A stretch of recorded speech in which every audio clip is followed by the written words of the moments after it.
Hey, welcome to Wine Jam with me, Some Cash. and Sparkling Sophie.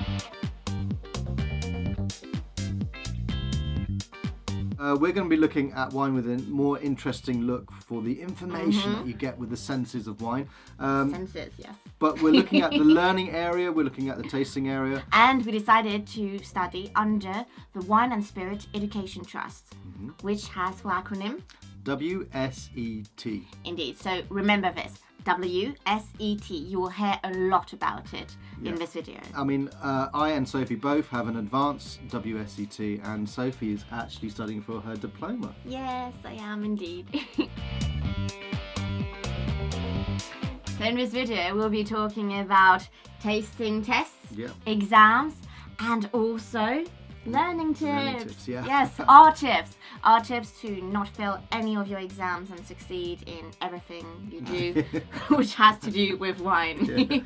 And what's great with WSET is they do short courses as well, which are as small as 1 day. And you learn so much and taste fabulous wines. I've tasted some of the best wines I've ever tried in my life. I would definitely recommend it. You go from 0 to 100, from knowing nothing to really quite a lot. You taste expensive. Yes, exactly. So this video is going to be looking at focusing on wine as such. It's going to be looking at the certain factors of, how wine is weighed, and more importantly, appreciating the wine. Which is kind of something. Don't already do it. Yeah, so in doing that, it's kind of my own experiences were, when I was with a colleague of mine in Oddbins and tasting the wine, and we would talk about, what kind of flavors we could taste, but also, is this really good enough pricing for this wine? Those kind of areas. Yeah, no, that definitely brings me back to the olden days, The olden because days. my first, the olden days, because my first experience, real experience in learning was also to do with Nicholas. So Nicholas and Oddbins, there's always been that little mini, I don't know how you'd call it. Buying and selling of each person. Yeah, each one. But I used to open bottles with my colleagues and give them to clients, and at the same time drink, taste, and learn a lot about all the different wines in the shop. So the main factors in wine is being able to identify key components in the wine, and I kind of call this as wine association, to be able to associate the wine with the country, the style. That kind of is a really big bulk of what you kind of get. Yeah, definitely. Recognition of a wine and a country is so important, and that's the basics of basics. Like, for example, Malbec coming from Argentina, or you've got Chablis, France, Prosecco from Italy, and it goes on and on. Yeah, so I would say, people have already a recognition of this. So as Sophie just stated, that can help you with your first step of when it comes to tasting. Then it's a case of when you're having tastings of wines or you're drinking wine, is to keep that in mind. It's like, okay, so this is what a Malbec tastes like from Argentina. And then if you taste like a Shiraz from Australia, you can realise they may be two reds, but they have got the different characteristics between the two. And that's to recognise the main grapes, that Shiraz, for example, is more spicy and Malbec is stronger, or Merlot is stronger in alcohol. But, however, it's not always that grape for that country. So that's what you're going to learn in WSET, to recognise more of the grapes. That's almost the third stage as such. So when you're identifying the styles, then you can put more sort of identification on the actual wine. But, you can find the differences, as Sophie knows, between champagne and Prosecco. Do I now? Okay, so champagne and Prosecco, you all know champagne is my favourite. Sorry. Okay, so champagne's got grapes, Chardonnay, Pinot Noir and Pinot Meunier, remember this? And Prosecco has Glera.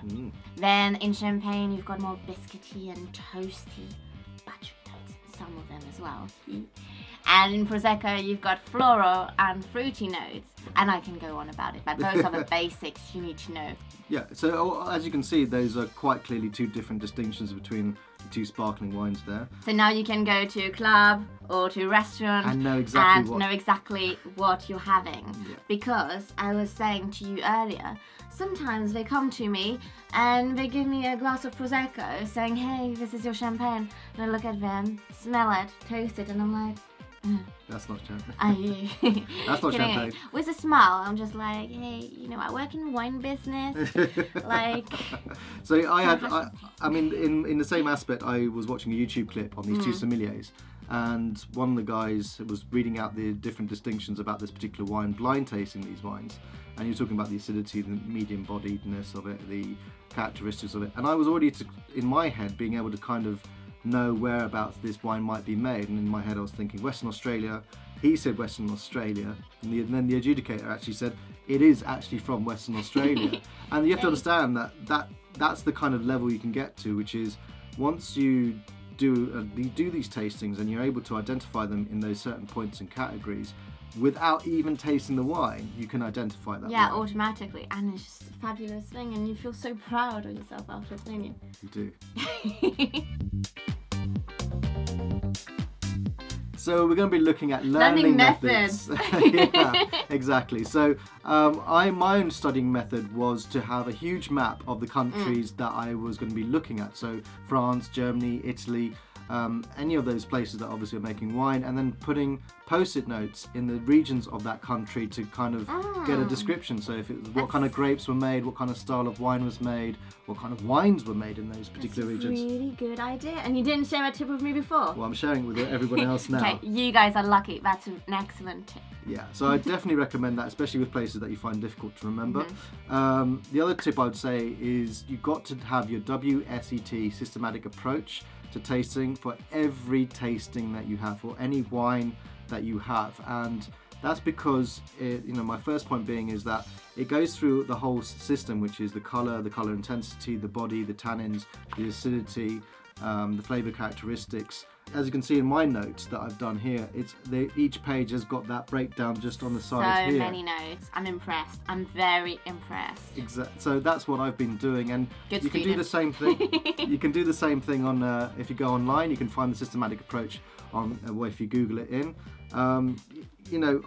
This has all come to like 700 odd notes, in total, and the difference between doing something like this and just tasting wine is a huge difference. So you just find that if it's not there, you do the characteristics and then nothing else. You miss out the whole rest of the systematic approach.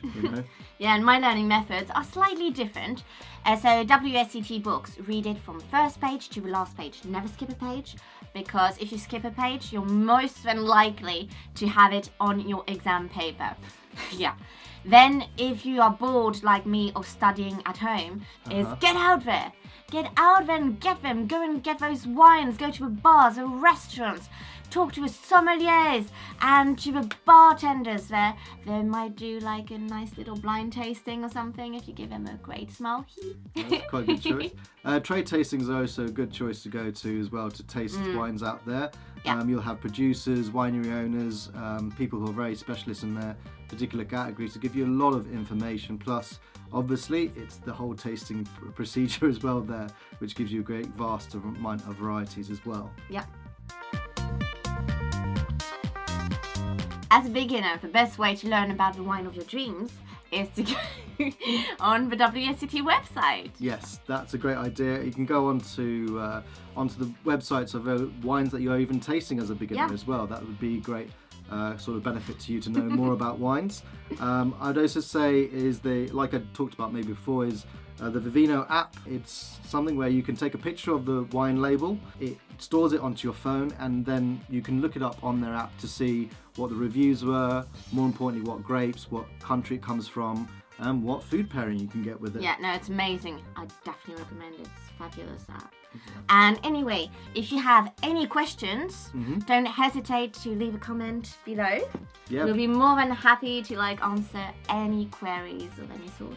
Please do. About wine? Yes, definitely. Guys, thanks for watching our video.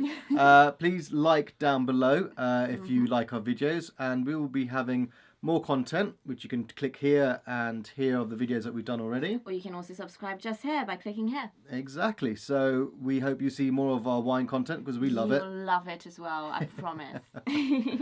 On that note, cheers. Cheers. See you guys soon.